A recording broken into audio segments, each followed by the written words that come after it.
VR news కు స్వాగతం.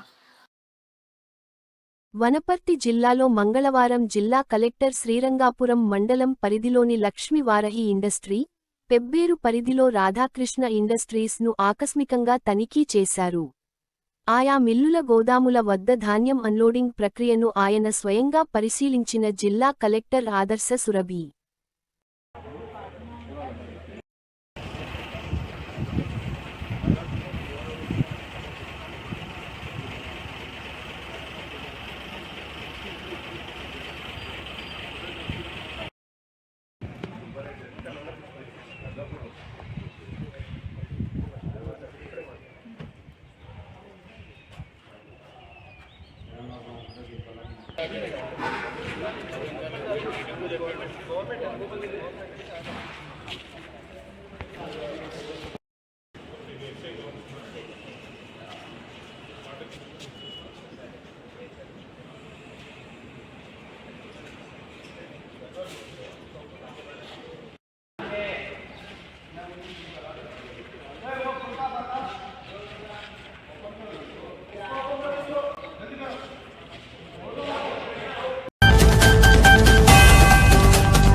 హిట్లర్ను అనుసరిస్తున్న రేవంత్ రెడ్డి విధానాలు ఫాసిస్టు చర్యలను తలపిస్తుంది.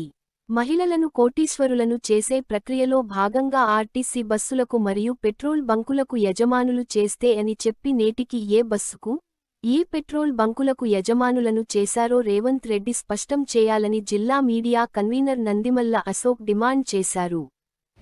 స్వయంగా హిట్లర్ విధానాలను అనుసరిస్తూ ఫాసిస్టు చర్యలకు పాల్పడుతున్నటువంటి రేవంత్ రెడ్డి ఇందిరా మహిళా శక్తి పేరిట ఇవాళ మరోసారి మహిళలను మోసం చేయడానికి ఇవాళ 400 కొత్త బస్సులు మహిళా సమాఖ్యలకు కేటాయిస్తూ మేము వారి మహిళలను కోటీశ్వరులను చేస్తాననడంలో పచ్చి మోసం, పచ్చి అబద్ధం ఉందని బీఆర్ఎస్ పార్టీ భావిస్తూ ఉన్నది. ఇవాళ అన్ని డిపోలకు సంబంధించి తెలంగాణలో ఉన్నటువంటి డిపోలకు గతంలో 5-6 నెలల కింద సాధారణ ప్రజల కోసం కేటాయించినటువంటి బస్సులను ఒక్కొక్క డిపో నుంచి సేకరించి 400 బస్సులను ఇవాళ నూతనంగా రంగులు వేసి ఇవాళ కొత్తగా మహిళా సమాఖ్యలకు కేటాయిస్తున్నామని బూటక మాటలు మాట్లాడుతూ ఇవాళ మహిళలను మోసం చేస్తున్న విధానం ఇవాళ ప్రజలు గమనిస్తున్నారు, అదేవిధంగా మహిళలు గమనిస్తున్నారు. మీకు తగిన రీతిలో బుద్ధి చెప్తారని కూడా ఈ సందర్భంగా మనవి చేస్తా ఉన్నాం. ఇవాళ మహిళలను కోటీశ్వరం చేయడం దేవుడెరు కానీ ఇవాళ మహిళలకు ఇచ్చిన సంక్షేమ పథకాలను నువ్వు అమలు చేయకుండా వాళ్ళ దృష్టి మళ్లించడానికి రోజుకు అబద్ధం ఆడుతూ ఆర్భాటపు ఉపన్యాసాలు, ఊకదంపుడు ఉపన్యాసాలు ఇస్తూ మహిళలను కోటీశ్వరులను చేస్తామనేది బూటకం చర్య అని కూడా ఈ సందర్భంగా నేను విమర్శిస్తా ఉన్నాను. ఇవాళ రేవంత్ రెడ్డి గారు ఈరోజు చేపడుతున్నటువంటి 400 బస్సుల కేటాయింపులో గందరగోళ పరిస్థితులు ఉన్నాయి. ఇవాళ ఏ మహిళా సమాఖ్యకు మీరు కేటాయించారు? ఇవాళ ఏ మహిళా సమాఖ్య కేటాయించినటువంటి బస్సులకు ఇవాళ ఆర్టీసీ సంస్థనే దాన్ని ఆపరేటింగ్ చేస్తుంది. అదేవిధంగా ఆ మహిళా సమాఖ్యలకు సంబంధించిన కేటాయించిన బస్సులకు వస్తున్న రాబడి ఇవాళ తిరిగి మహిళా సమాఖ్యలకు మీరు కేటాయిస్తారా? అదేవిధంగా ఆ మహిళా సమాఖ్యలకు కేటాయించినటువంటి బస్సులను సపరేటు సిబ్బందిని రిక్రూట్మెంట్ చేసి మీరు వారి ద్వారా నడిపిస్తారా అనేవి ఏవి కూడా అంశాలు కూడా స్పష్టంగా లేకుండా వాళ్ళ గందరగోళ పరిస్థితులు ఉన్నాయి. నీవు మొట్టమొదటిగా మహిళలను కోటీశ్వరులను చేయదలుచుకుంటే నీవు మహిళలకు ఇచ్చినటువంటి సంక్షేమ పథకాలు మొట్టమొదట ప్రతి మహిళకు 2,500 రూపాయలు నీవు ఇవ్వాలి. అదేవిధంగా షాదీ ముబారక్లో అదేవిధంగా కళ్యాణ లక్ష్మికి సంబంధించి తులం బంగారు ఇవ్వాలి, విద్యార్థులకు కేటాయించిన స్కూటీలు ఇవ్వాలి, అదేవిధంగా గ్యాస్ సబ్సిడీ ఇవ్వాలి, అదేవిధంగా కేసీఆర్ కిట్టు ఇవ్వాలి.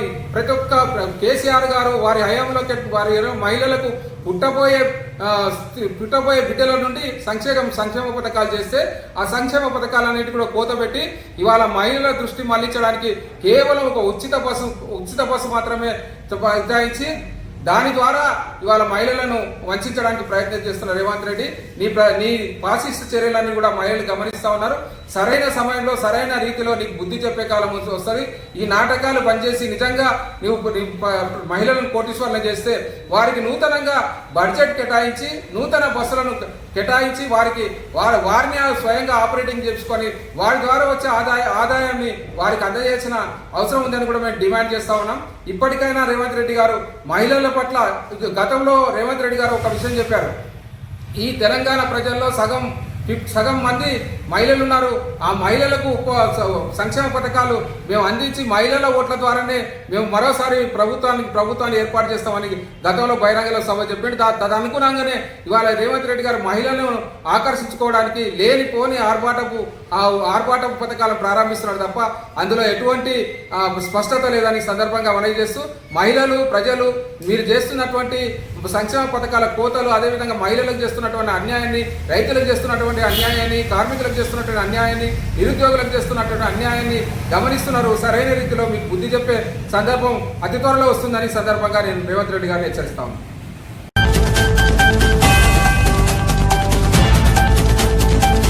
కొత్తకోట మండల కేంద్రంలోని కొత్తకోట పబ్లిక్ స్కూల్ KPS ప్రభుత్వ నిబంధనలకు విరుద్ధంగా పాఠశాలను నిర్వహిస్తోందని అఖిల భారతీయ విద్యార్థి పరిషత్ ABVP ఆరోపించింది. ఈ సందర్భంగా ABVP కొత్తకోట నగర కార్యదర్శి పవన్ మాట్లాడుతూ, రాష్ట్ర ప్రభుత్వం పాఠశాలలకు జూన్ 15 వరకు సెలవులు ప్రకటించినప్పటికీ కొత్తకోటలోని KPS స్కూల్ యాజమాన్యం ప్రభుత్వ ఆదేశాలను ఉల్లంఘిస్తూ పాఠశాలను నిర్వహించడం దురదృష్టకరమని అన్నారు.